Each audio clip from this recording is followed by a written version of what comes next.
एखाद्याचा जीव गेला, अधिकाऱ्याचं कुणी मरत नाही. आजपर्यंत महापालिका आयुक्त मेल्याची कुठे नोंद आहे का?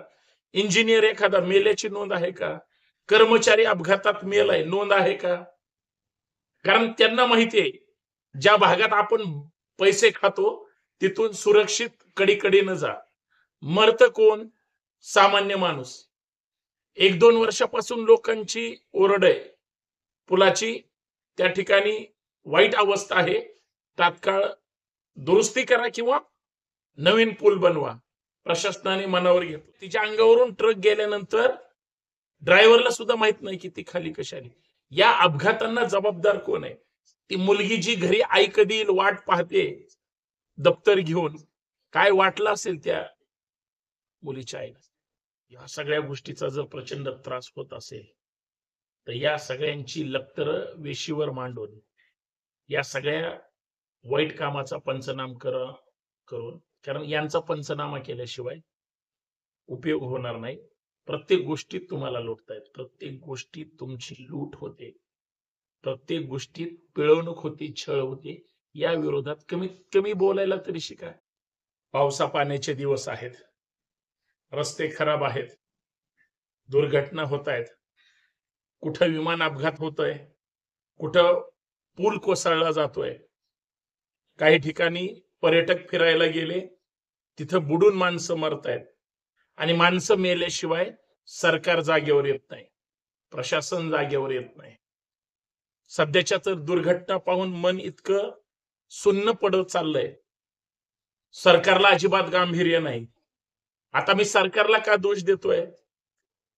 एखादी दुर्घटना घडली, काल मावळमध्ये तळेगाव दाभेड्याचं जे पर्यटन स्थळ आहे त्या ठिकाणी जो लोखंडी पूल कोसळला गेला, 1-2 वर्षापासून लोकांची ओरड आहे.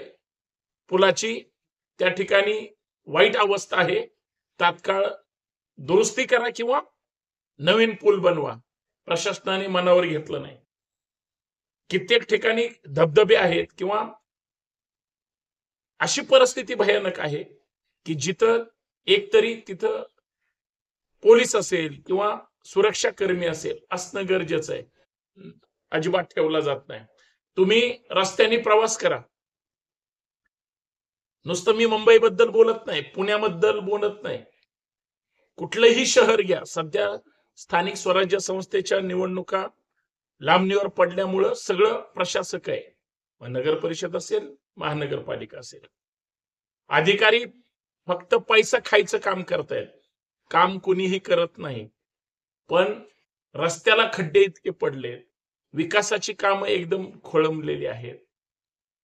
मग त्या खड्ड्यांमध्ये आता पाणी साचलं जाते, वाहन चालवणाऱ्याला कळतच नाही, धपकरी त्या खड्ड्यात जातो आणि पडतो.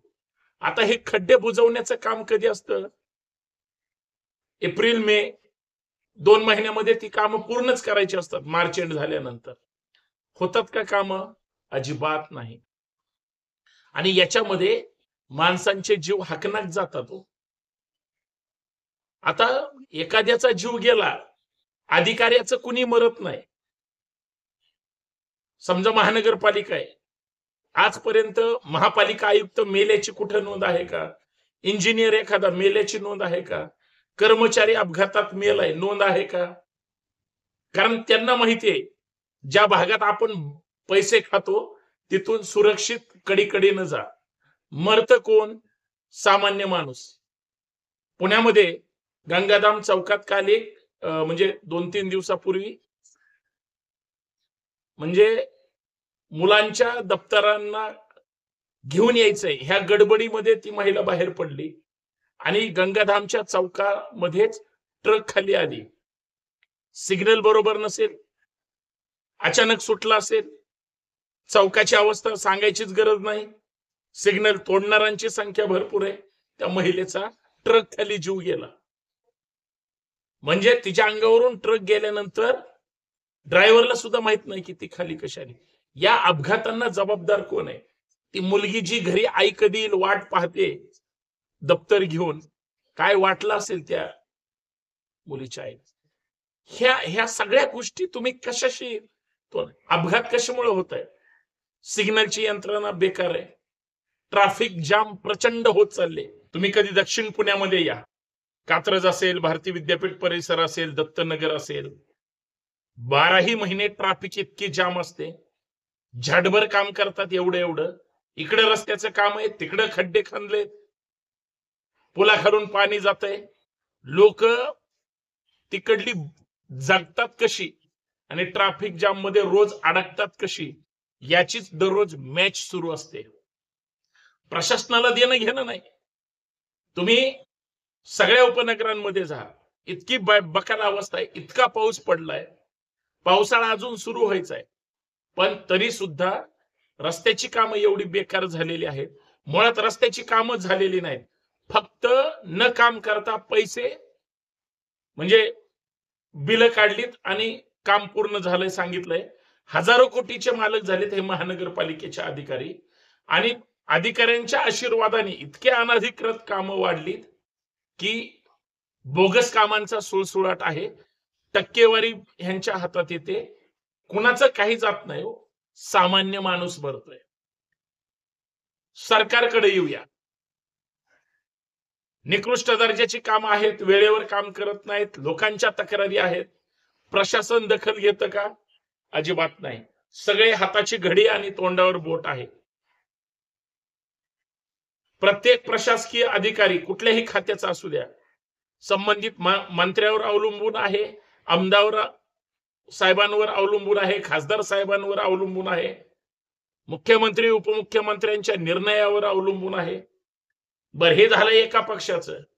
जे अजून 2 पक्ष त्यांच्या सोबत श्रेयवादाची लढाई आहे. मग सत्ताधारी विरोधक यांची लढाई सुरू आहे. सगळा कार्यक्रम हा लोकांच्या जीवाशी खेळण्याचा सगळा. कोण जबाबदार आहे याला? कोण जबाबदारी घेणार आहे या सगळ्या गोष्टीची? म्हणजे माणसं मेल्यानंतरच हे जागे होतात. तुम्हाला मी अजून ठामपणे सांगतो, टोल वसूल करतात हायवेला, परंतु रस्त्याची अवस्था विचारत नाही. खड्डे चुकवण्याची स्पर्धा खेळावं लागते गाडी चालवताना. त्या ड्रायव्हरला विचारलंय का कधी त्या ड्रायव्हरला रस्ता कसला आहे, गाडी चालवताना किती त्रास होतो? या सगळ्यापेक्षा वाईट गोष्ट म्हणजे लोकांच्या ज्या दैनंदिन गरजा आहेत, काही ठिकाणी पाणी येत नाही, काही ठिकाणी पाणी चांगलं नाही, ड्रेनेजची व्यवस्था तुंबली. ही शहरांची अवस्था सांगतोय मी. मुंबईची तर बकाल अवस्था केलीच आहे. क्षमतेपेक्षा जास्त लोकांचा लोंढा तिकडे आहे. तीच परिस्थिती सगळ्या महाराष्ट्रातल्या शहरांची. त्यांच्या राज्यात काहीच राहिलं नाही म्हणून ते इकडे येऊन ताबा मारतायत. आमची लोक भैयाजी भैयाजी म्हणून त्यांची तळवे चाटण्यासाठी प्रयत्न करतात. आणि महाराष्ट्रात सुद्धा काही भैये महाराष्ट्रातल्या नेत्यांना टार्गेट करतात. मुंबईचे ते तोतरन ते दाढीवालं उभ्या महाराष्ट्राला माहिती आहे. आणि आमचे नेते त्यांची चाकरी करतात असं म्हणलं तरी हरकत नाही. हे सहन करावं लागतंय मूग गिळून, कारण वाईट अवस्था आहे. मित्रांनो, पावसा पाण्याचे दिवस आहे. प्रत्येक जण सकाळी घरातून कामाला बाहेर पडल्यानंतर वापस जिवंत येतो की नाही अशी परिस्थिती झाली आहे. नाकारू नका. कुठं फिरायला गेला वापस येईल याची शक्यता नाही.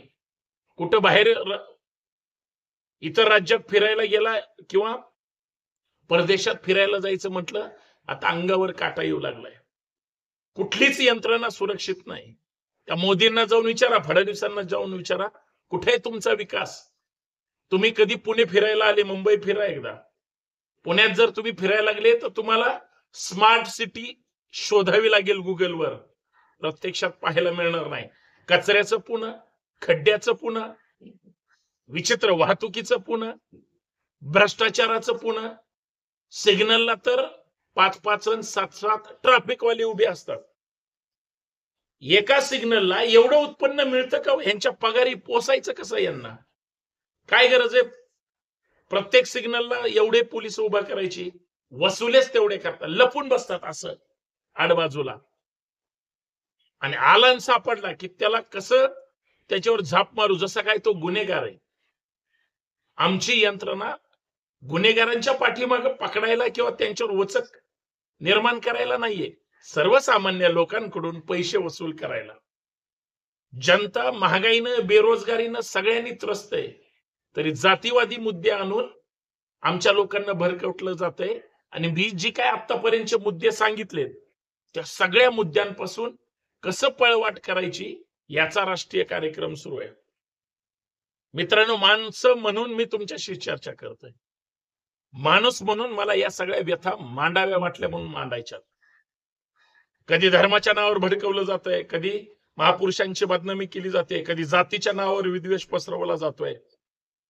आम्ही आमच्या स्वतःकडे लक्ष द्यायला तयार नाही. आमचा विकास म्हणजे भरकटलाय आणि तो शंड पण झालाय. आमची प्रगती, आमचं विजन हे शंड अवस्थेत आहे. आणि डेव्हलपमेंट नावाची गोष्ट, ज्याला इकडचा विकास, इकडं आपण काहीतरी नवीन करा असं म्हणतोय.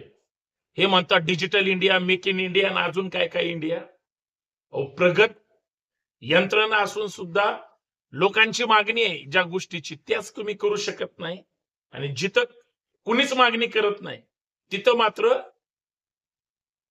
ह्यांचा टक्केवारीचा वाटा तिथं जास्त असल्यामुळे मेट्रो म्हणले ट्रॅफिकचा प्रश्न मिटेल. जाऊन बघा बरं पुण्यामध्ये, मुंबईमध्ये, अजून कुठेही ठराविक लोकच प्रवास करतात, ठराविक लोक सगळीकडे बोंबलत फिरतात. लक्षात घ्या, फरक काहीच पडत नाही. आज तिथंच कमरे इतकं पाणी साचलंय पावसात मेट्रोमध्ये, बघितलंय तुम्ही.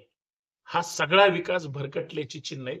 मला या माध्यमातून मांडायचं म्हणून मला एवढंच म्हणायचंय, आम्ही जागरूक नागरिक म्हणून या सगळ्यावर आवाज उठवणार आहोत की नाही, बोलणार आहोत की नाही, चर्चा करणार आहोत की नाही. आणि सगळ्यात महत्वाचं, या सगळ्या गोष्टीचा जर प्रचंड त्रास होत असेल तर या सगळ्यांची लक्तरं वेशीवर मांडून या सगळ्या वाईट कामाचा पंचनामा करून, कारण यांचा पंचनामा केल्याशिवाय उपयोग होणार नाही. प्रत्येक गोष्टीत तुम्हाला लुटतायत, प्रत्येक गोष्टीत तुमची लूट होते, प्रत्येक गोष्टीत पिळवणूक होती, छळ होते. या विरोधात कमीत कमी बोलायला तरी शिका.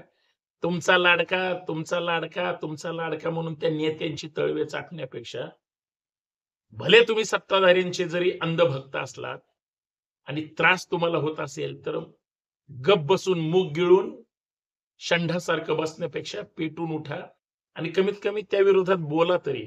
बाकी विरोधातली जनता बोलेलच. बऱ्याच जणांनी झोपेचं सोंग घेतलंय आणि बरेच जण झोपलेत. सोंग घेतल्यांना उठू शकत नाही, झोपलेल्याला कमीत कमी जागा करू शकतो. यासाठी तरी प्रयत्न करा. हा माझा त्याच्यासाठीच प्रयत्न आहे. बघा काय विचार करता आला तर बोलायला शिका आणि प्रयत्न करा. जय शिवराय. माणसं जगली पाहिजेत, माणसं टिकली पाहिजेत आणि माणसासाठी विकास झाला पाहिजे, यासाठी हा प्रपंच.